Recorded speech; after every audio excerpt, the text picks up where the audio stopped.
అదే RTV app వార్తల్ని క్షణాల్లో చదివే అవకాశం ఉంటుంది. ఒక న్యూస్ పేపర్, ఒక టెలివిజన్ ఛానల్ మీ చేతుల్లో ఎప్పుడూ ఉంటాయి. ఈరోజు పర్వతగిరి గ్రామ పంచాయతీ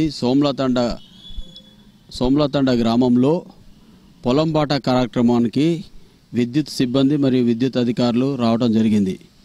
ఈ పొలంబాట కార్యక్రమం అనేది మా గౌరవనీయులు శ్రీ కర్ణాటి వరుణ్ రెడ్డి గారు, చైర్మన్ అండ్ మేనేజింగ్ డైరెక్టర్ గారి ఆదేశాల ప్రకారము ఇక్కడ మేము ఈ కార్యక్రమానికి రావడం జరిగింది. దీంట్లో భాగంగా రైతుల వద్దకే వచ్చి వాళ్ళకున్నటువంటి సమస్యలు తెలుసుకొని అక్కడ కరెంటుకు సంబంధించినటువంటి ఇబ్బందులు ఏమున్నాయి వాటిని ఇక్కడే వెంటనే రెక్టిఫై చేసుకొని వాళ్ళకు సొల్యూషన్ ఇవ్వడం కోసం ఇక్కడికి వచ్చేసాం. ఈ కార్యక్రమంలో భాగంగా ఇక్కడ చాలామంది రైతులు ఉన్నారు. అదేవిధంగా పొలాలలో మహిళలు నాట్లేస్తున్నారు. ఈ కార్యక్రమంలో మేము ఇక్కడ అసలు విద్యుత్ ప్రమాదాలు ఎలా జరుగుతున్నాయి, ఏ విధంగా జరుగుతున్నాయి, వాటి నివారణ ఎలా అనేది కొన్ని సూచనలు చేయడం జరిగింది. దాంట్లో భాగంగా ముఖ్యంగా మోటార్లకు ఎర్తులు చేసుకోవాలని, స్టార్టర్లకు ఎర్తులు చేసుకోవాలని చెప్పాము. ఫర్ ఎగ్జాంపుల్, ఒక మోటార్లో కరెంటు ఏదైనా వైండింగ్ ప్రాబ్లం వచ్చి కరెంటు బయటకు పోవాలంటే మనకు ఎర్త్ లేకపోతే బయటికి పోదు. ఆ మోటార్ పైనే సర్క్యులేట్ అవుతూ ఉంటుంది. రైతు వచ్చి దాన్ని ముట్టుకున్నప్పుడు రైతు ద్వారా కరెంటు భూమిలోకి ప్రవహించి రైతు చనిపోవడానికి ఆస్కారం ఉంటుంది. కాబట్టి అందుకోసమే ట్రాన్స్ఫార్మర్ని తప్పనిసరిగా ఎర్తింగ్ చేయాలి. అదేవిధంగా స్టార్టర్లు కూడా ఎర్తింగ్ చేయాలని చెప్పడం జరిగింది.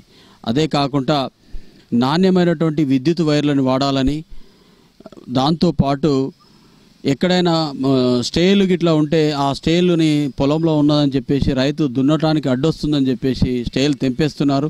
దాని ద్వారా మనకి ఇక్కడ లూజ్ లైన్లు ఏర్పడి ప్రమాదాలు సంభవించే ఆస్కారం ఉంటుంది. కాబట్టి దయచేసి రైతులు ఆ స్టేలను తెంచవద్దని వాళ్ళకు కూడా విన్నవిస్తున్నాం. అదే కాకుండా ఈరోజు ఇక్కడ ఉన్నటువంటి నాట్లేసేటువంటి మహిళలతోటి విద్యుత్ సిబ్బంది కూడా వచ్చి ఇక్కడ నాట్లేసుకుంటూ వాళ్ళకు సంబంధించినటువంటి కొన్ని విద్యుత్ ప్రమాదాలు ఎలా జరుగుతున్నాయి, వాటి నుండి మనం ఎలా రక్షించుకోవాలన్నటువంటి కొన్ని విషయాలు కూడా చెప్పడం జరిగింది.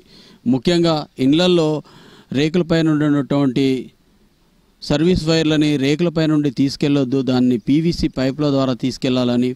అదే కాకుండా మనకు ఇంట్లో ఉన్నటువంటి మోటార్లను అయితేంది, లేకపోతే మనకు ఇంట్లో తప్పనిసరిగా ఎర్తులు పెట్టుకోవాలని వాళ్ళకు సూచించడం జరిగింది. అదేవిధంగా రైతులు ముఖ్యంగా కరెంటు దాదాపుగా 200 రూపాయలు ప్రభుత్వం ఉచితంగా కరెంటు ఇస్తున్నది వ్యవసాయదారులకు ఒక రోజుకి. వాళ్ళు తప్పకుండా కెపాసిటర్లు పెడితే కొంత విద్యుత్ ఆదా అవుతుంది. కాబట్టి దాదాపుగా ఒక 30 రూపాయల కరెంటు ఆదా అవుతుంది. కాబట్టి ప్రతి ఒక్క రైతుకి ఈ విషయాలు తెలియజేయడం జరిగింది. ప్రభుత్వం ఎంతో ప్రతిష్టాత్మకంగా తీసుకున్నటువంటి గృహజ్యోతి కార్యక్రమం 200 యూనిట్లు ఉచితమైతుంది.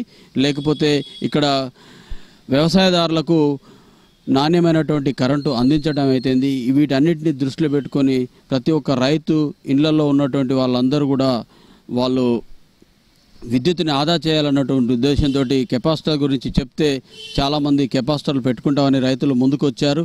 దాని ద్వారా ఒక 30 రూపాయల కరెంటు ఆదా అవుతుందని తెలియజేయడం జరిగింది. కాబట్టి అదే కాకుండా ఇంకా కొంతమంది చేపల వేటకు పోతున్నారు. చేపల వేట విద్యుత్ ద్వారా చేస్తున్నారు. ఆ చేపల వేటకు పోయినటువంటి అవి కూడా ప్రమాదకరం అని చెప్పడం జరిగింది. వాళ్ళకందరికీ అవగాహన కల్పించడం వల్ల వాళ్ళు కొంత వాళ్ళ ఫ్యామిలీ మెంబర్స్కి, ఇరుగు పొరుగు వారికి చెప్పి ఇట్లాంటి ప్రమాదాలు జరగకుండా చూస్తారని మేము తెలియజేయడం జరిగింది. ఇప్పుడు ఈ కార్యక్రమంలో ఇక్కడ మాతోటి పాలు పంచుకున్నటువంటి రైతులైతేంది, లేకపోతే ఇక్కడ నాట్లేసేటువంటి మహిళలు అయితేంది, వాళ్ళందరూ కూడా వాళ్ళ యొక్క ఇక్కడ పొలం దగ్గరికే వచ్చి మేము సర్వీస్ ఇస్తున్నందుకు వాళ్ళు చాలా ఆనందాన్ని వ్యక్తపరిచారు. మా సమస్యలు ఏమున్నా కానీ మీ దృష్టికి తీసుకొస్తామని కొంతమంది సమస్యలు కూడా చెప్పడం జరిగింది. కాబట్టి ప్రతి ఒక్కరు రైతులు, మిగతా వారందరూ కూడా విద్యుత్ పట్ల అవగాహన పెంచుకోండి. ఈ ప్రమాదాల నుండి ఏదైనా ప్రమాదాలు ఉంటే ఆ ప్రమాదాలు జరగకుండా ఏదైనా వైర్లు తెగినా ఎక్కడైనా ఏమైనా ఉన్నా కానీ విద్యుత్ సిబ్బందికి తెలియజేయాల్సిందిగా కోరుకుంటూ ఈ పొలంబాట కార్యక్రమంలో అందరూ కూడా పాలు పంచుకోవాలని కోరుకుంటున్నాం. కరెంటు హెల్త్ పెట్టుకోవాలి. కరెంట్ హెల్త్ పెట్టకుంటే కరెంట్ షార్ట్ కొట్టుకుంటుంది. కరెంట్ హెల్త్ పెట్టాలి. హెల్త్ పెట్టాలి. మనకు మనుషులకు ప్రమాదం అవుతుంది. మనం ఏదైనా పట్టుకుంటే మనమే పోతున్నాం. అది మంచిగా జాగ్రత్త ఉంచుకోవాలి. ఎత్తు పెట్టుకోవాలి. గవర్నమెంట్ ఇంకేం చెప్పాను? 30 రూపాయలు ఆదా చేయాలి. ఓకే 200 కాలని 170. మరిన్ని వీడియోస్ కోసం ఛానల్ ని సబ్స్క్రైబ్ చేయండి. లేటెస్ట్ అప్డేట్స్ కోసం వాట్సాప్ ఛానల్ ని ఫాలో చేయండి.